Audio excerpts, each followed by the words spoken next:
আবার ঢুকে অর্থাৎ বাংলাদেশে এসে তার যে মানে আমরা যতটুকু শুনেছি যে এন্টি গ্রুপ অর্থাৎ একজনের সাথে একজনের দ্বন্দ্ব থাকে ওই এন্টি গ্রুপের কাছে এই কথাগুলি বলে যাতে আমাদের আইন শৃঙ্খলা বাহিনী যখন আমরা খোঁজ দিব তার এন্টি গ্রুপ জড়িত কিনা তখন দেখো মোবাইলের সাথে একটা ইন্ডিয়ার মানে বা বেনাপুলের কাছ থেকে একটা লিভ রিং আছে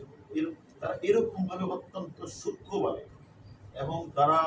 একদিকে লাশ গুম করা লাশের অস্তিত্ব না হওয়া এবং বাংলাদেশি যে অপরাধীরা যারা এই কাজটি করেছেন মানে মদতদাতা এবং এক্সিকিউশন গ্রুপের মূল নেতা এবং মূল নেতার সাথে যারা ছিল সবাই কিন্তু এক নির্দিষ্ট করে আবিষ্কার করা লোক এবং তারা এই কাজটা করে আমি মনে করি তারা একজন ধরা পড়েছে ইন্ডিয়াতে জাহিদ সেটাও আমাদের